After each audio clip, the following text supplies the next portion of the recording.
Boa noite, galera. Vamos continuar com o nosso estudo aí de geometria analítica. Conteúdo: reta contida em um plano, né? Quando é que uma reta está contida em um plano, né? Como que a gente deve fazer? Como que a gente deve verificar, né? Mostrar que uma reta está contida em um plano, tá? Tem duas maneiras de a gente fazer isso. Uma delas ocorre quando dois pontos A e B de R forem também de π, né? Onde R representa uma reta e π representa um plano.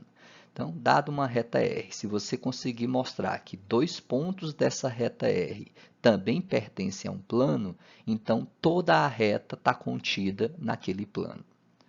Tá? Então, dado uma reta R, a gente toma dois pontos dessa reta R, né? Ou seja, o problema, o exemplo, vai te dar equações da reta R. Tendo as equações da reta, você consegue obter infinitos pontos. Então, basta que você obtenha dois deles.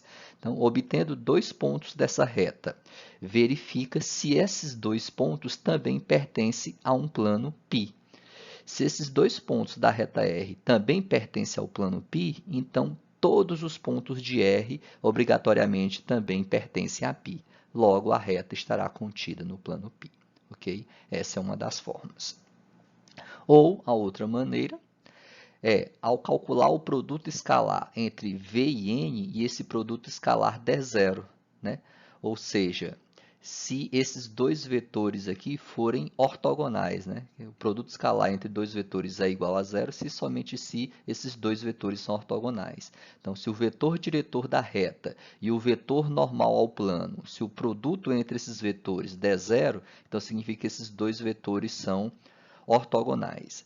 Então, se esses vetores forem ortogonais e, além disso, um ponto da reta também pertencer ao plano, significa que toda a reta vai estar contida nesse plano. Tá?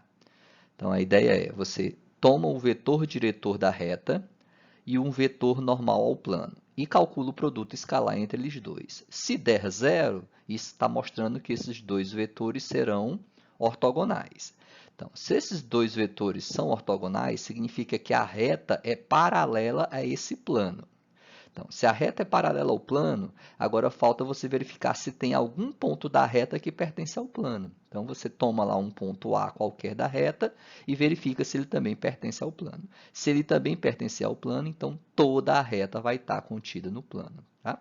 Porque como é que uma reta é paralela a um plano e tem um ponto em comum com esse plano? Tá? Se isso ocorrer, então toda a reta tem que estar no plano. Ok? Vamos ver um exemplo aqui. Verificar se a reta R está contida no plano π. A reta R está sendo dada aqui pelas equações paramétricas e o plano π pela sua equação geral. Tá? Então, a gente pode usar um desses dois critérios aqui para estar demonstrando se a reta pertence ou não a um plano. Tá? Você poderia usar o primeiro, ou seja, obtém dois pontos da reta R, atribuindo valores para t. Né? Se t for igual a zero, você vai achar o ponto de coordenadas 3, menos 1 e menos 2. Se t for igual a 1, por exemplo, você vai achar o ponto 3 mais 1, que é 4, menos 1, que é menos 2, menos 2 menos 1, que é menos 3. Então, o ponto de coordenadas 4, menos 2 e menos 3 é outro ponto da reta R. Aí verifica se esses dois pontos pertencem ao plano π, ou seja, se as suas coordenadas satisfazem essa equação. Se as coordenadas dos dois pontos A e B satisfazem essa equação do plano π, então os dois pontos também pertencem a π. Se os dois pontos também pertencem a π, então toda a reta estará contida no plano π. Ok? Mas eu vou fazer o teste usando esse segundo critério, tá? Que é o do produto escalar entre esses vetores. Então, solução. Usando o critério 2, temos que V é um vetor diretor da reta R, tá? Então, como é que eu obtenho um vetor diretor da reta R? Você vem aqui nas equações paramétricas de R e pega os coeficientes do parâmetro t. Os coeficientes são 1, menos 1 e menos 1. Então, 1 menos 1 e menos 1 é um vetor diretor da reta R. E obtém também um vetor normal ao plano π. Né? E esse vetor normal é justamente as coordenadas das variáveis x, y, z, ou seja, 2, 3 e menos 1. Então, o vetor n de coordenadas 2, 3 e menos 1 é um vetor normal ao plano π. Tá? Então, V é um vetor diretor da reta e n é um vetor normal ao plano π. E agora eu vou calcular o produto escalar entre esses dois. Logo, produto escalar entre V e N, então é só pegar as coordenadas de V e multiplicar pelas coordenadas de N, né? E somar esses produtos. Então, multiplica, soma os produtos, dá exatamente zero.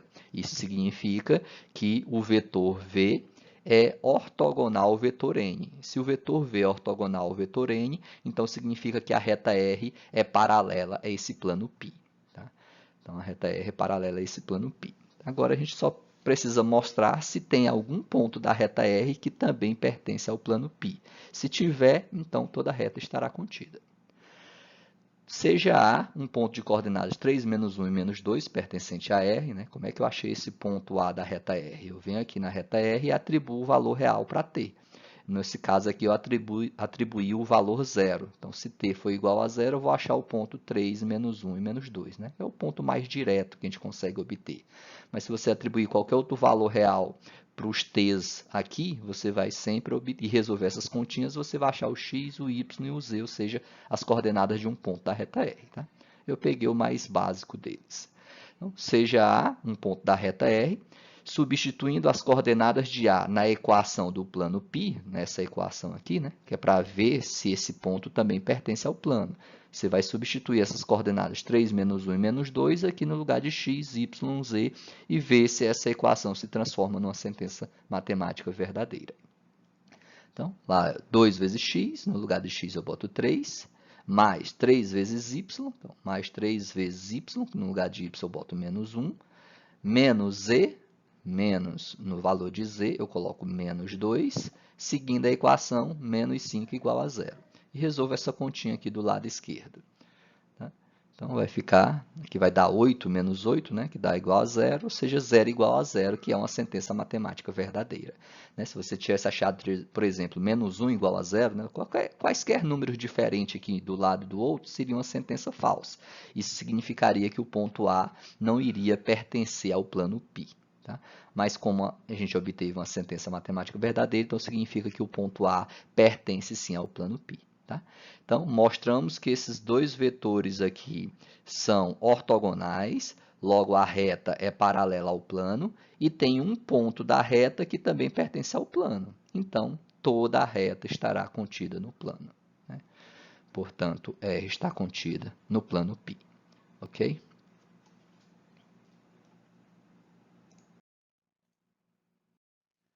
Continuando, interseção de dois planos. Né? O que a gente pode obter com a interseção entre dois planos? Quais são as situações possíveis?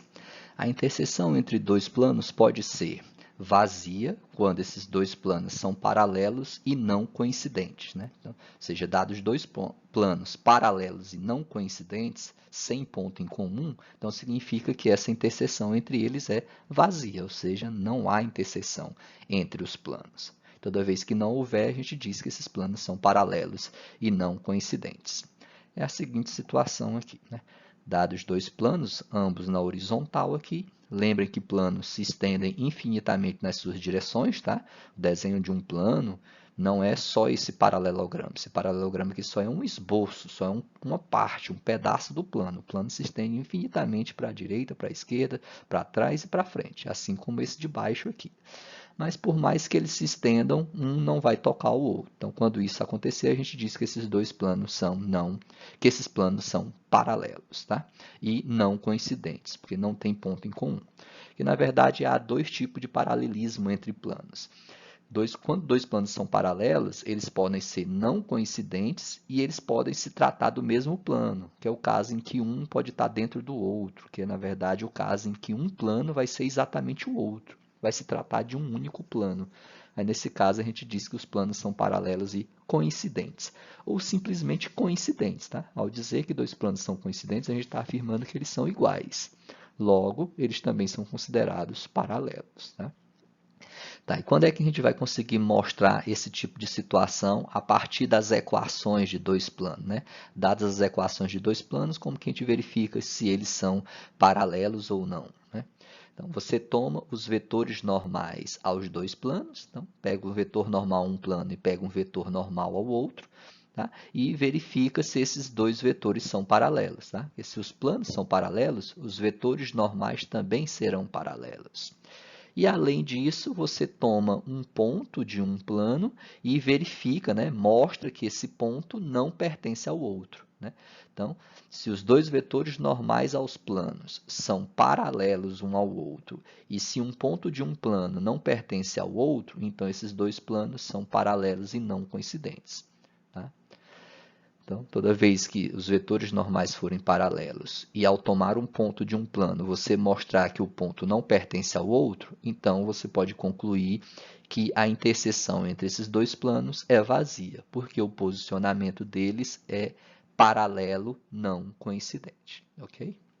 Vejamos outras situações aí.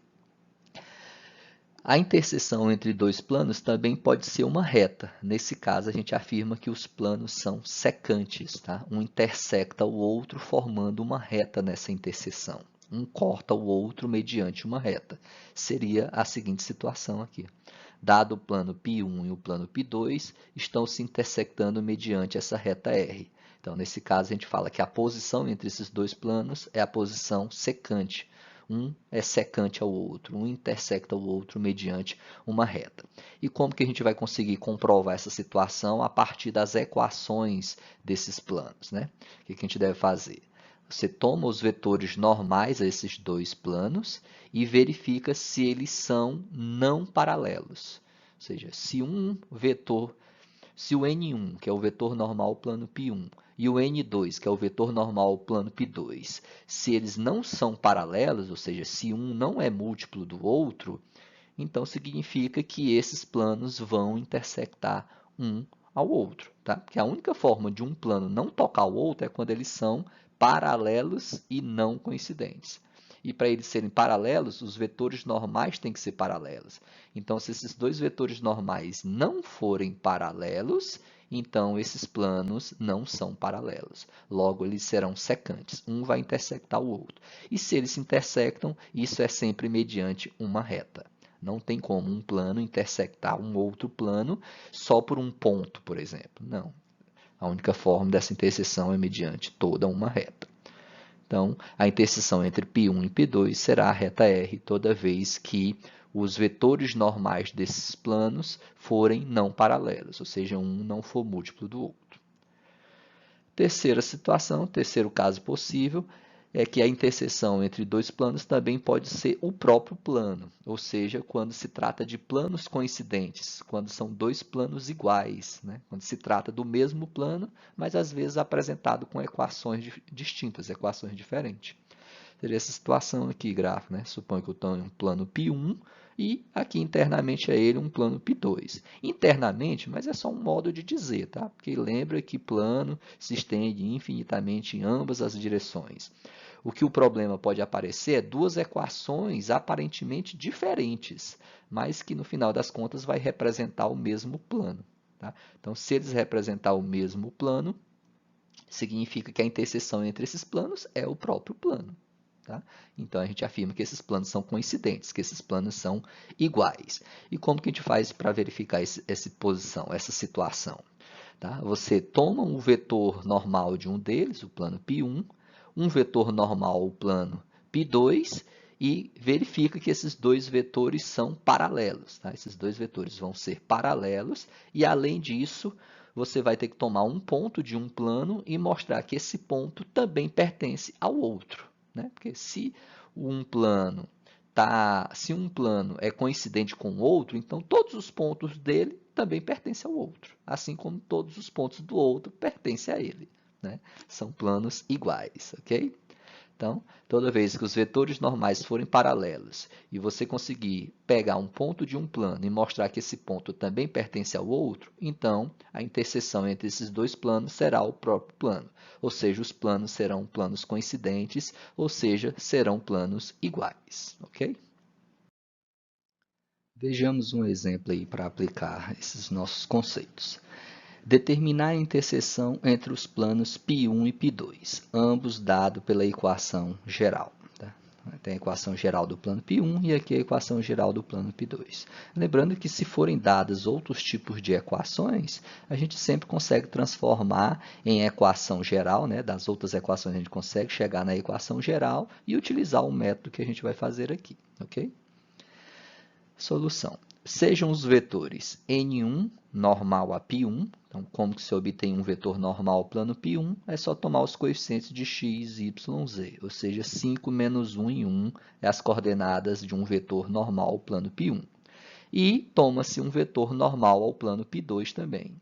Como que a gente obtém as coordenadas de um vetor normal ao plano π2? Pegando os coeficientes de x, y, z, ou seja, 1, 1 e 2. Então, 1, 1 e 2 as coordenadas de um vetor normal ao plano π2, que a gente está chamando de n2. Agora, a gente verifica se esses dois vetores são paralelos ou não, né? Se um é múltiplo de outro, né? Se a razão entre as suas componentes correspondentes são todas iguais. E se essas razões forem todas iguais, um vetor vai ser múltiplo do outro, logo, eles serão paralelos, esses vetores normais. E se eles serão paralelos, os planos também serão paralelos. Aí a gente segue com a discussão. Como? Fazendo a razão entre as coordenadas desses dois vetores, ó, 5 sobre 1, menos 1 sobre 1 e 1 sobre 2. Vão dar 3 valores diferentes, né?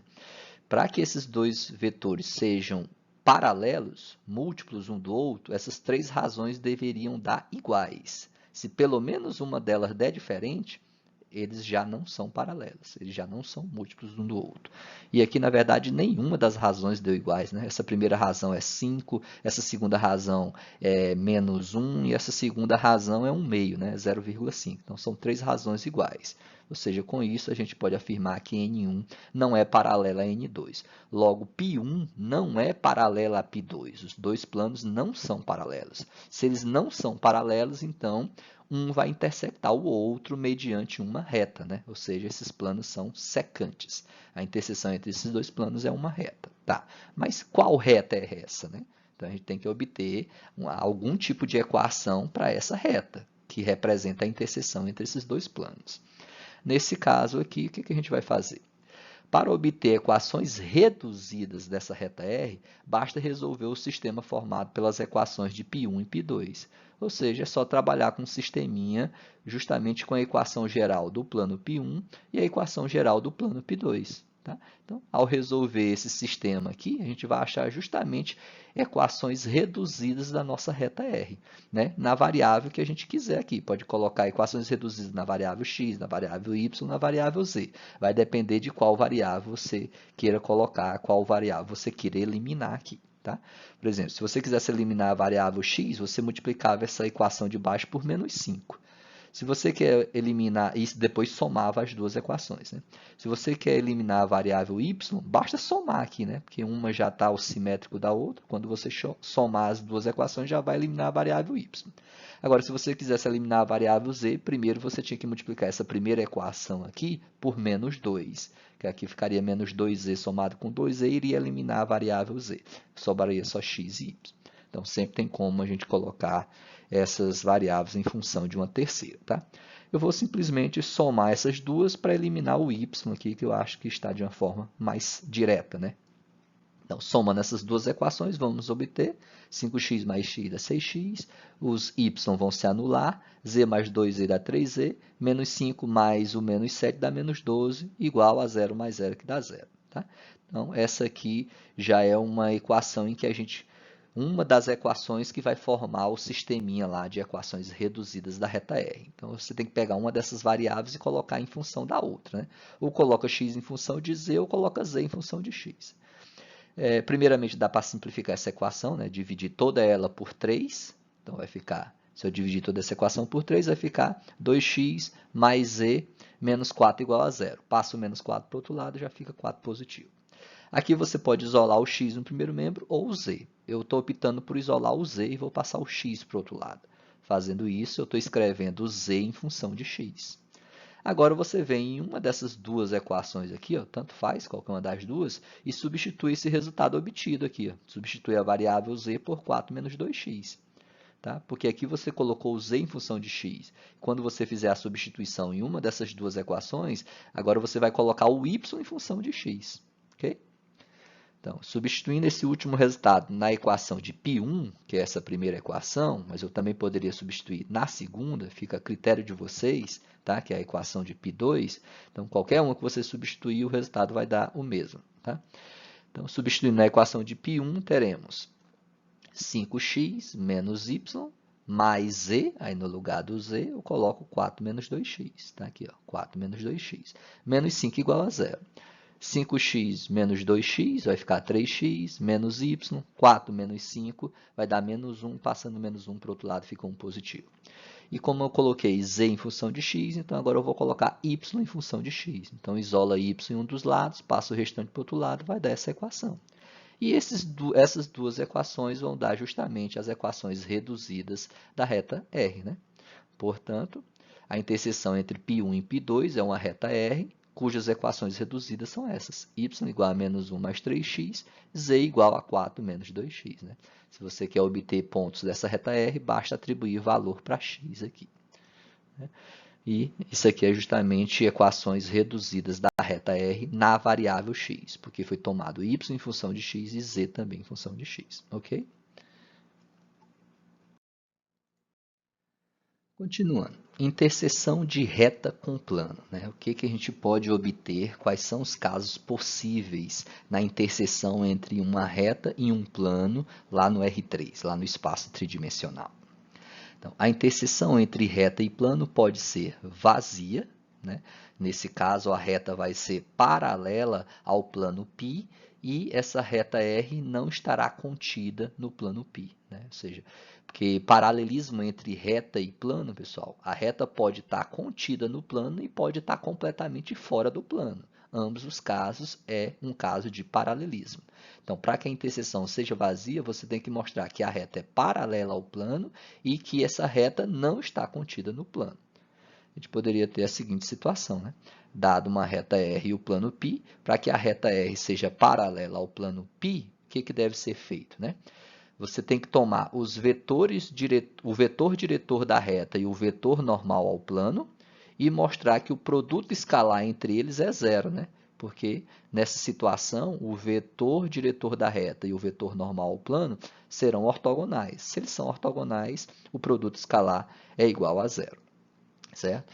Depois de feito isso, você pega um ponto da reta R, escolhe lá um ponto qualquer da reta R, a partir da equação dela, e mostra que esse ponto não pertence a π.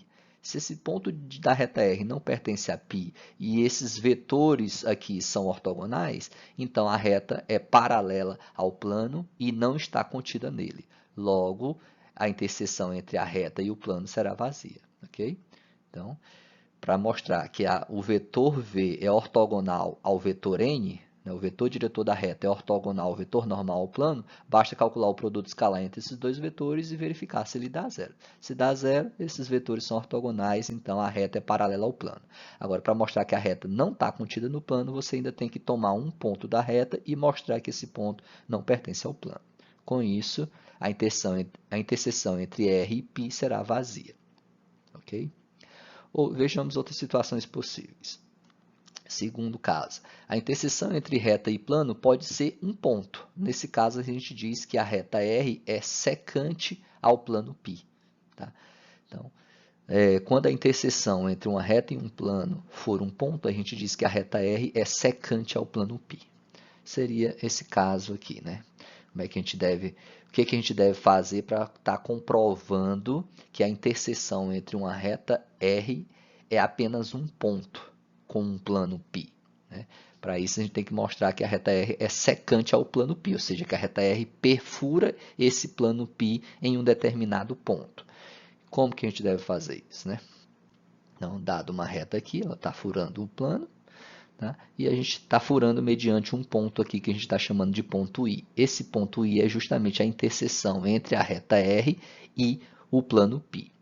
Toda reta tem um vetor diretor, suponhamos que esse seja o nosso vetor diretor, e agora analisamos esses dois vetores. Né? Toda vez que uma reta R for secante a um plano π, o que ocorre com esses dois vetores? Tá? O produto escalar entre esses dois vetores terá que ser diferente de zero.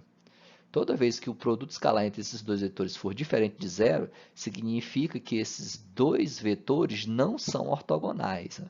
Esses dois vetores não são ortogonais. Se os dois vetores não são ortogonais, então a reta não é paralela ao plano. Se ela não é paralela ao plano, então ela tem uma certa inclinação mediante ao plano. Então ela vai furar esse plano. Tá? Se ela vai furar esse plano, a única interseção é um ponto. Ou seja, R inter π é um único ponto. Ok? Uma terceira situação possível seria que a interseção entre reta e plano pode ser a própria reta, que é o caso em que a reta R está contida no plano, que foi o nosso primeiro slide da aula de hoje, né? Como mostrar que uma reta R está contida em um plano π. A gente viu duas formas, né, lá. Basta tomar dois pontos da reta e mostrar que esses dois pontos também pertencem ao plano, ou então mostrar que o vetor diretor da reta e o vetor normal ao plano são ortogonais, né, que o produto escalar entre eles dá zero, e que um ponto A da reta pertence também ao plano π. Então, toda a reta estará contida no plano π. E toda vez que a reta está contida no plano π, significa que a interseção entre a reta R e o plano π é a própria reta. Todos os pontos de R serão pontos comuns entre a reta R e o plano π. Okay? Vejamos um exemplo para essa situação. Determinar o ponto de interseção da reta R com um plano π, em que R é dado por essas equações paramétricas e π é dada por essa equação geral. Tá? Então, segundo a nossa teoria anterior, do slide anterior, tem três situações possíveis, né? A interseção entre a reta e o plano pode ser vazia, pode ser um único ponto ou pode ser toda a reta. Tá? Então, o que a gente pode estar fazendo aí para estar verificando? Tá? Uma das formas é fazer os testes que eu apresentei no slide anterior, e outra forma é simplesmente tentando jogar uma das equações dessas retas na outra. Na verdade, é pegar as equações da reta R e tentar jogar ela, substituir ela nas equações do plano π. Tá? Se ao fazer isso, você obter algum valor real para o parâmetro t aqui, um valor possível, né? Um valor existente, real, então significa que esse ponto vai existir. Tá? Porque aqui a reta R diz que x é igual a menos 1 mais 2t, y é igual a 5 mais 3t e z é igual a 3 menos t. Né? Ou seja, equações paramétricas da reta R é pegar x, y, z e colocar em função de um único parâmetro, de uma única variável, que é o t. Se você substituir o x, o y, z por essas expressões nessa equação do plano π e encontrar um valor para essa variável t, então isso vai significar que esse ponto de interseção existe. Ou seja, a reta R vai sim intersectar o plano π, vai perfurar ele, vai ser secante a ele. Agora, se por exemplo você obter, nessa substituição, você obter inconsistências, tipo você achar lá no final 5 igual a 2 ou 0 igual a menos 1, ou seja, sentenças matemáticas falsas, isso significa que a reta não vai intersectar o plano π. Então, a interseção é vazia. E se, ao substituir, você achar que você não conseguir achar o valor de t, mas achar sempre uma sentença verdadeira, ou seja, tipo 0 igual a 0, isso significa que qualquer valor de t vai satisfazer a equação de π aqui. Ó. Então, significa que todo ponto de R também pertence a π. Aí, nesse caso, a reta R vai estar contida no plano π. Ou seja, a interseção entre R e π é a própria reta. Tá? Então, a gente pode trabalhar dessa forma.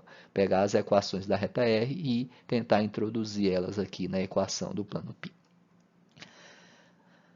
Qualquer ponto de R é da forma x, y, z. Ele está pegando essa equação paramétrica de R e escrevendo nesse formato aqui, tá? Que lembra um pouco das equações, da equação vetorial da reta R, né? Ele está pegando x, y, z, onde x vale menos 1 mais 2t, é o que está escrito aqui. Y vale 5 mais 3t, é o que estava escrito aqui. E z vale 3 menos 3t. Então, se você pegar essas coordenadas e jogar aqui na equação do plano π, provavelmente você vai achar um valor para esse parâmetro t. E o valor desse parâmetro t vai te dar as coordenadas de um ponto da reta R que também pertence ao plano π. Então, se um deles é comum ao plano π, suas coordenadas verificam a equação de π. Né? Ou seja, se tem um ponto da reta R que também pertence ao plano π, então as coordenadas desse ponto da reta R tem que também verificar as equações, a equação do plano π. Então, a gente vai substituir elas aqui. Então, essa aqui é a equação do plano π, eu reescrevi ela aqui embaixo e agora eu vou substituir o x por menos 1 mais 2t, o y por 5 mais 3t e o z por 3 menos t. E façam os produtos, as somas, as subtrações que tem aqui, você vai obter t igual a menos 1. Então, isso significa que existe um valor real de t que satisfaz a equação do plano π. Logo, existe um ponto de interseção entre R e π. E qual é esse ponto? Para descobrir o ponto, você tem que pegar esse t e substituir por menos 1 aqui na equação de R. Tá? Substituindo esse valor nas equações de R, obtém-se x era menos 1 mais 2t, mas no lugar do t você coloca o valor obtido aqui, menos 1. Isso vai dar menos 3. Essa é a abscissa do nosso ponto de interseção.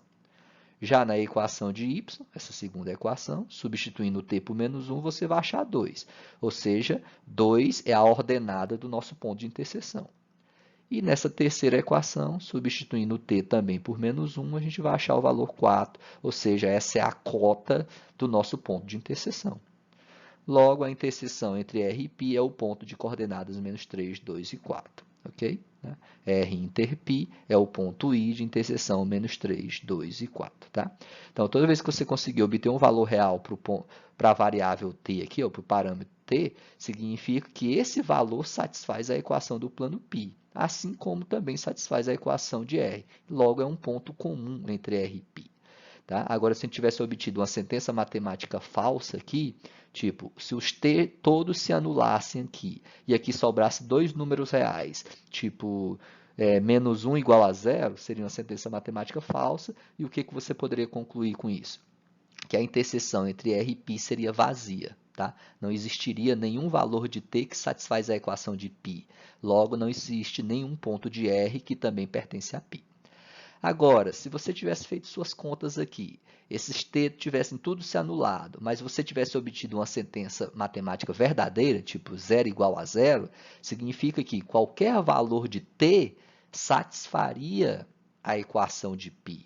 Então, se qualquer valor de t satisfaz a equação de π, significa que todos os pontos de R também pertencem a π. Aí você ia concluir que a interseção entre R e π é a reta R. Ou seja, toda a reta R estará contida no plano π. Ok? Façam as atividades e bom estudo para todos.